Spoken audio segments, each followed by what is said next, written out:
Mr. Choi Il-sun, Director of Korea Maritime Institute. And let me introduce Director Choi briefly. She is now working as the director of the Korea Maritime Institute, and she studied at Oxford.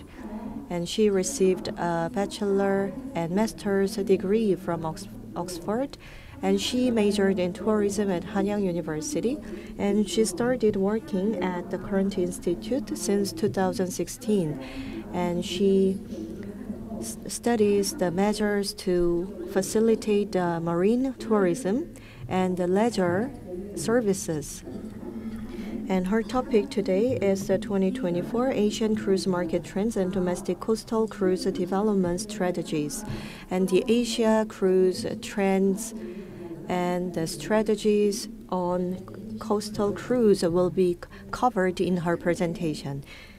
And Ms. Choi, please. 네, 안녕하십니까. 방금 소개받은 최일순. Good morning, everyone. Thank you for the introduction. I am not an expert myself about the cruise industry because I work at local economy and tourism research department. So what I'm going to share with you is mostly about coastal cruise, which is one of the research projects that we're doing right now. And I believe that is the reason why I'm invited here. So thank you for the invitation. And as I said, what I'm going to share with you today is 2024 Asia cruise trends and strategies for developing domestic coastal cruises.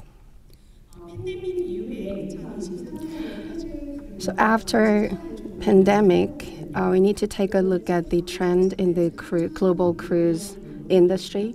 So in 2019, the total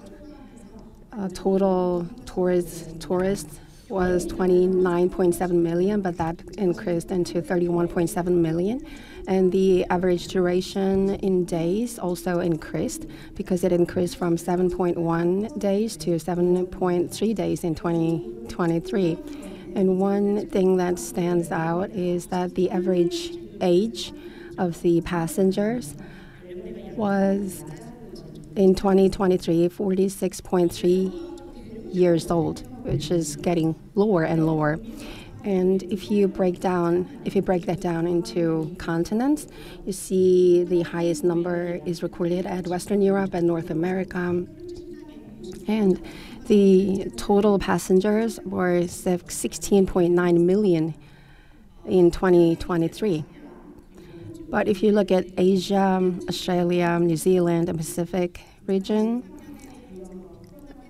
in 2023, the number and trend is recovering, but the Asian market hasn't really surpassed its record of 2019. And if you look closer into Asian market, in 2019, the total passenger was 3.7 million. And in 2023, it's 23 million. So it increased a lot compared to 2021 to 2022, but it still shows some decreases from the past peak. And if you also look at the average cruise duration and average age of passengers, the average days is 3 days, which is lower than 4.3 days in 2019. And also the average age of passengers, it was 46.2 years old in 2019, but in 2023, and going over the COVID years, 2021 and 2022, it got lower, and then it got up to 48.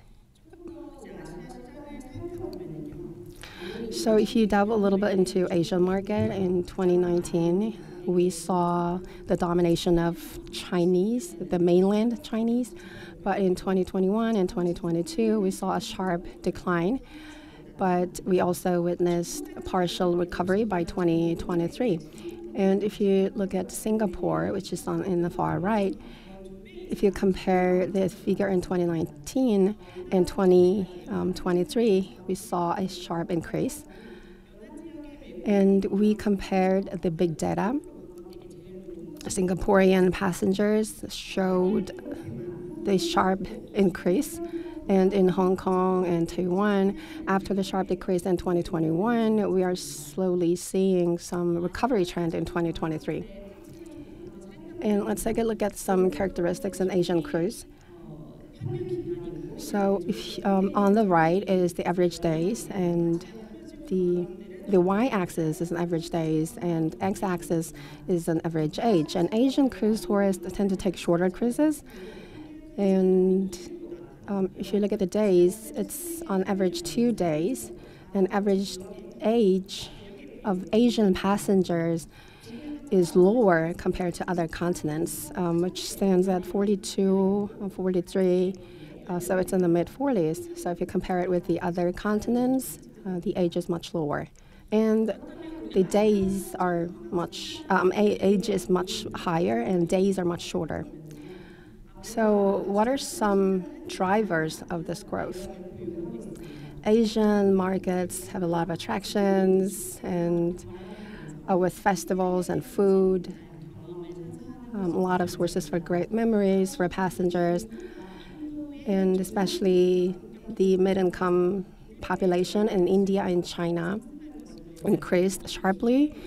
So they are mostly driving the demand, which could be an opportunity for our industry. And Asian countries are making a lot of investments in port facilities, making it easier for passengers to board the ship, and also cruise companies are offering a lot of good products for potential passengers.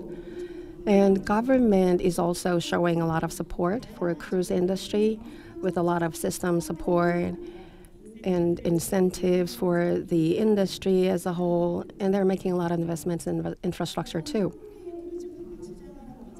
So now let's take a look at Korean cruise industry.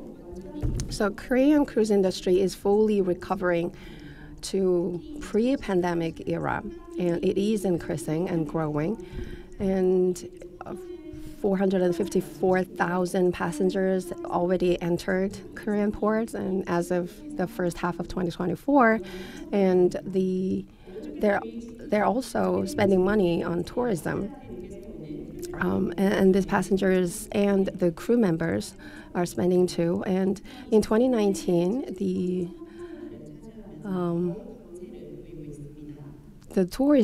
tourism share also increased to 73.4% in 2023. And if we take a look at the data by port, you can see Busan takes up a really good share. And if you also take a look at the age group, the so-called MZ generation is taking this lead. So if you look at the graph on the right, you see the color orange, 21 to 30 passengers, and their ages 21 to 30 are taking this trend. The GDP per capita of Korea is 31,000, which is comparatively higher than other countries. But the cruise tourist is only 3.9, and port departures are only 14, which is quite lower compared to other countries like Taiwan. So the GDP per capita of Taiwan is 24,000, which is lower than that of Korea, but cruise tourists is recorded at 37.4, and cruise tour in 2019 was 39, and port departures is 220, which is much higher than that of Korea. And Malaysia, you can also see the same trend: lower GDP per capita, but much higher port departures and cruise tourists. And if you look at Singapore is leading the trend in Asia. They show port departures of 306 and much higher cruise tourist figures. So we have higher GDP per capita compared to other Asian countries, but we are not seeing much active domestic cruise population. So we have GDP per capita of 31,430. And according to a general trend, if GDP per capita is over 30,000, people start to take cruise travel inside their country. So it shows that we also have high potential, and it is high time that we started doing this. And this is about the growth of the charter cruise market. So in 2024, it is expected that 30,000 people are going to use the charter cruise, and there are also products that depart at some Japanese ports and Korean ports, and also it's around Christmas season, or some of the products are about visiting some Japanese attractions. And for example, it departs at Pohang, and it's under this Trotman on fire. It's targeting Christmas season, so it departs at Pohang, and it goes over the Japanese Hokkaido area, and it takes about 6 days. So they have this product. And this is the current status of coastal ferry and passenger boat usage. In 2018, 19 million people used coastal ferries and passenger boats. And during the COVID era, you can see the downtrend, but it slowly started to recover over 2020, 2021, and in 2023, a total of 17 million people used the coastal ferries and passenger boats. So around 20 million tourists use domestic coastal passenger ships, implying that there are some demands for coastal ferry and passenger boats.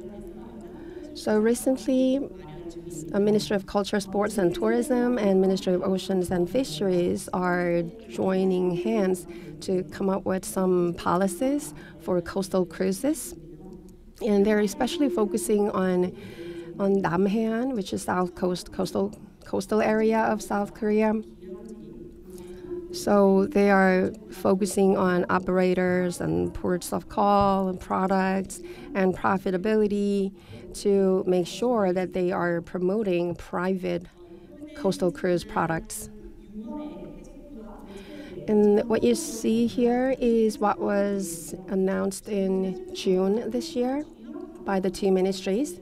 So you can see how they are targeting to promote the economy of the coastal areas through the cruise tourism products. And there are 4 strategies.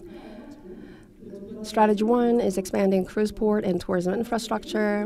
And strategy 2, enhancing attractive cruise destination tourism products.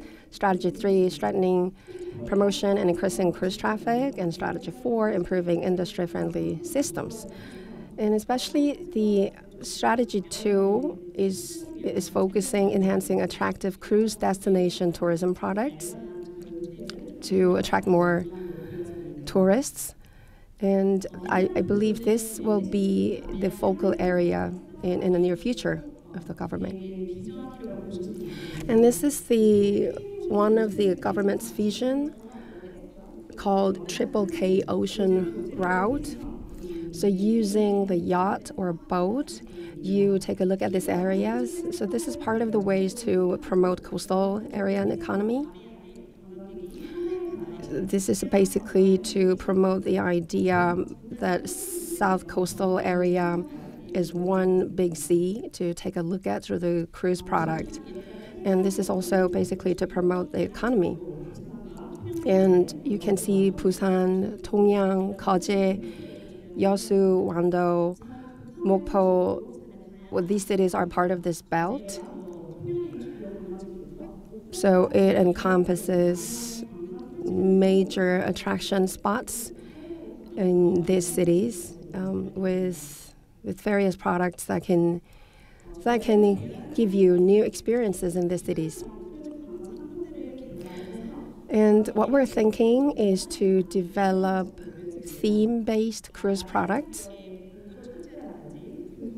For example, the flower festivals or sunset cruises. We can join hands with the Korail, with all these train trip products. And also, we need to make sure that we secure cooperation from all the stakeholders. So we need to first develop the coastal area tourism products and programs, and the relevant ministries must make sure that this is well promoted among people. And incentives and promotion programs should also be well established. And the photos on this slide is Japan's coastal cruise products. And you can see how it is a program that was made in 2016. So it's luxury, deluxe cruise. And you can see this hot tub and restaurant. So you can see this is kind of deluxe package.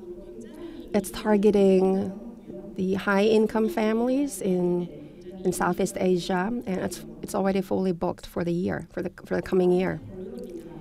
So this is my conclusion slide. So in a longer term, securing infrastructure and securing financial support, and of course securing institutional support is important for the coastal cruise industry activation in Korea. And so infrastructure is mostly about making sure that the cruise ships are well anchored in a safe manner. And the local governments and central government, of course, must provide subsidy support, financial support, along with the discounts and other support programs for the tourists. And lastly, the institutional support is also important. So the current system that we have is not really keeping track of the growing trend of the cruise tourism, because it's not offering any duty-free incentives or duty-free rate. So this should be in place. So we are thinking of implementing some pilot program in south coastal area of Korea. And I believe that this could be a really great stepping stone for the further expansion. And I believe fundamentally it's all about promoting the cruise hub and promoting South Coastal area as a cruise hub in the near future.